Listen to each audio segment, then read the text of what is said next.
Watch this! So I'm gonna play some decks that involve Magic Carpet because that is None can escape my fury. that is a lot of fun. And I'm gonna keep the Magic Carpet because, like I said, it's just my new favorite card.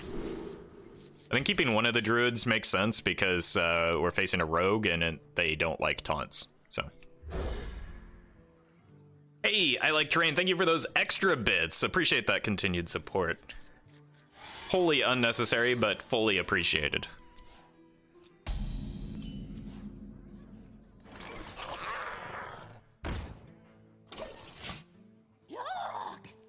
All right. That's a card. I'm gonna go ahead and play this with taunt, and then hit my opponent in this region up here. Next turn could be Magic Carpet plus Corsair. Really not sure, but like the Corsair is quite good, right? Just it reduces the King's Bane charges. And with the Magic Carpet will allow me to get rid of these disgusting minions that my opponent played. What are the Unravelers for in the Darkest Mirror, or Darkest Hour decks? The Mirror partially, and just generally locking the opponent out of the game and making it so they literally cannot do anything. Yeah, it forces it allows the board to stick for a second turn, which is likely to happen anyway, given the speed at which you're pulling stuff out, but...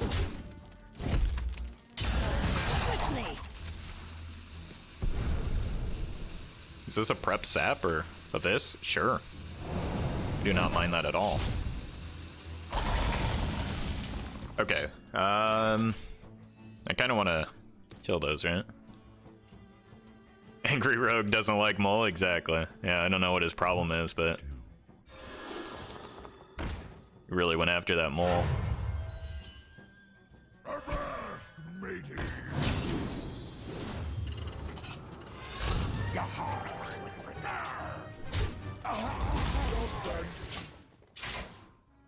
It's possible you're better just playing anti-aggro stuff because you do get run over by aggro quite easily, but like, seems like a pretty good card. The Unravelers, like they do some pretty stupid things.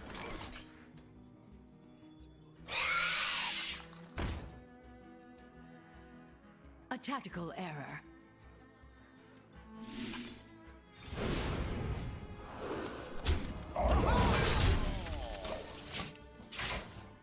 Yeah, EK was telling me about the toxic air tech. Makes sense. I was stubbornly claiming that it was a deck that was not worth teching against, but I was wrong.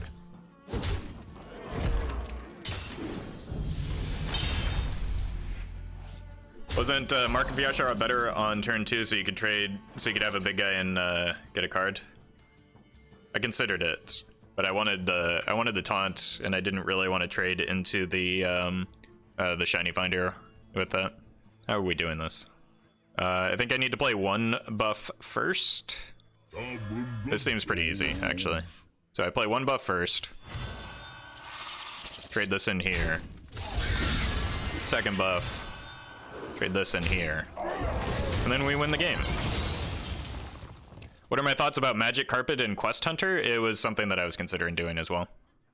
But back to that Mark of Yashara question, like part of my goal was to potentially stick it on the taunt and force the opponent to have like a sap for it.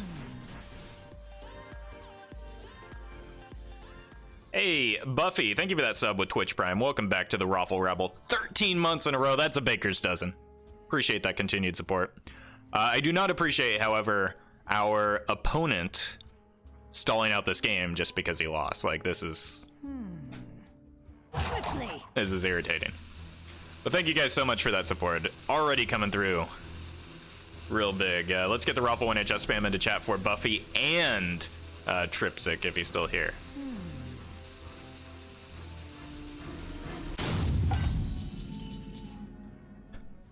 We don't even have lethal is the worst part, like...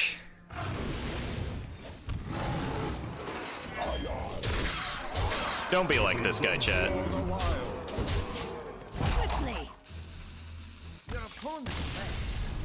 Just like... there's a concede button. It's not hard to find. They made it red, so you can't miss it anymore.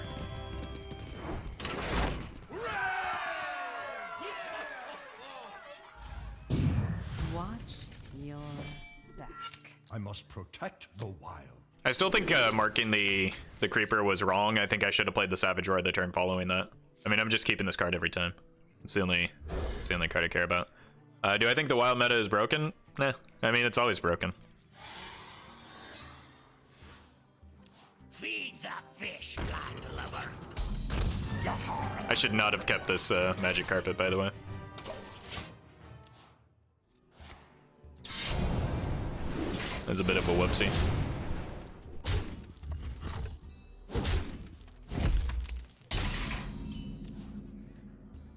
That was a smart draw, though. This hand looks perfect. I mean, once I draw some minions. Just wait till I draw my minions. And then it'll be perfect. Wait, why don't I have Living Roots in this deck? What have I done? I mean, I guess Living Roots doesn't have synergy with the cards that I'm playing, but I should probably run Living Roots in this deck.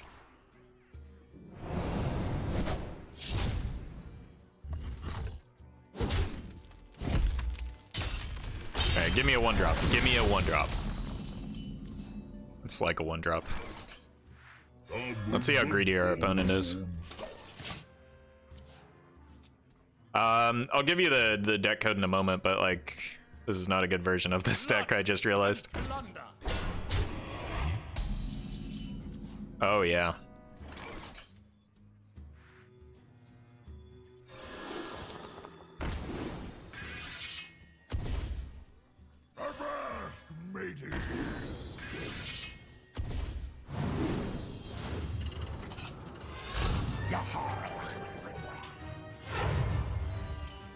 Incredible.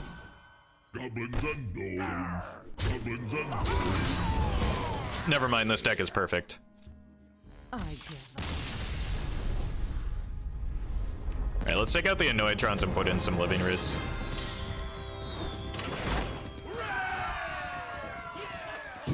I'm new to this game and have no idea how to make a good deck. It's something that comes with practice and experience. It's hard to like I must protect the wild. give overarching advice there, other than you want to make a deck that's like pushing towards a single goal. You don't want to be too separated in what you're looking to accomplish. Unnecessary is Hobgoblin, completely unnecessary. He's just there to make my magic carpets bigger, because this deck is just about the magic carpet. Oh hey, welcome to my hand, Patches. You are not welcome here. I think I play this so that I can... it trades into pirates. But am I afraid of pirates when I have the dire mole? Kind of. Hey, look at these guys. Time waits for no one. I love the new art.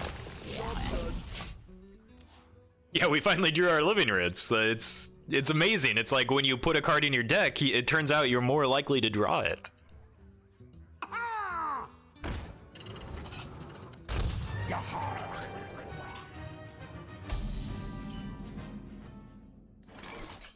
No, that wasn't sarcasm. Hobgoblin is completely unnecessary in this deck. It's a little bit gratuitous.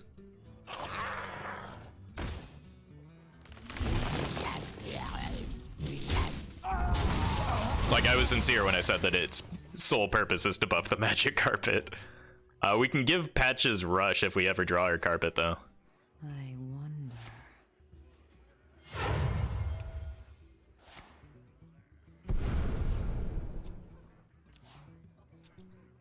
Should always rope with that great... Yeah, I mean, it's kind of BM, but, like, I don't care because I just was looking at the cute little trees. So yeah, from now on, we are roping out every Living Roots turn. I mean, at 3 mana, Hobgoblin is just kind of slow, right? Like, you can do better, is really what it comes down to. That, like, even the Magic Carpet is probably a little bit excessive, but it's a cool card. And I think you want, like, one or the other, not necessarily both. So many. Feed the fish, landlubber. Okay, don't kill the carpet. Nice. and plunder. Less nice. Blood. Stop it! Plunder. I don't like this guy anymore. You're gonna have to kill off these cute little trees. Too soon. Yeah, that's a pretty good turn 3 from our opponent. I liked him before. No, not particularly.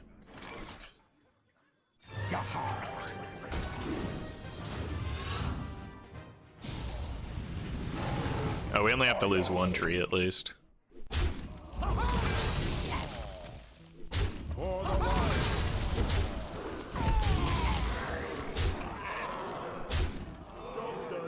Alright, a good player will draw a 1-drop next turn. Do I like him any less? Yes. 1 tree's dead, yeah. This is an NA math stream, so get used to it. So many. Am I a good player though? We'll find out. Next time on twitch.tv/RoffleHS. Does Roffle draw the 1-drop? Feed the fish, landlubber. Will opponent finish this turn? I don't know. Too soon. Oh. Oh, so it's a race you want. Well, that's actually dangerous because the Jeeves is a bit of a liability in this situation, but we're winning this race right now. Oh, so close. We get the cards first, and I think we just play it.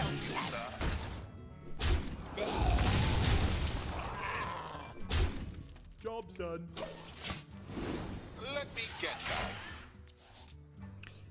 that. If I hit another 2-drop or like another buff, I think we're in business. I'm concerned that the card on the left is Mrrgglton, because it's just kind of been sitting there in hand for a while. And Mrrgglton is pretty like unnecessary at this point, right? Like, it kind of makes the Jeeves a little bit less risky. I killed the sapling, I know, but like that Buccaneer was pretty large. Just draw Savage Roar? Well, that's why I played the Jeeves, was to draw Savage Roar. We'll see if it works out. It's a bold move, Cotton. Card on the left is Cavern Shiny Finder. Yeah, that's another possibility. We'll probably never find out though, because like our opponents are noxious. Oh, it's Sap? Okay. Yeah, that's fine. Oh, that's... Yeah, that's just great, right? Unless that's a second raiding party. Nope. Yeah. Good for us. Now I don't even need to play the Jeeves. I already got the card draw off of it. It was completely one-sided. And, sure. Now, if that card's Mrrgglton's, you're gonna see me throw a grown man tantrum. Could I use a sitting desk after using a standing one for so long? Yes. I mean, sitting is still comfortable, just in the right chair and with the right desk. Break their ranks. Good card. Yeah, that's something you want to add to your Kingsbane Rogue that already runs 2 copies of Sap.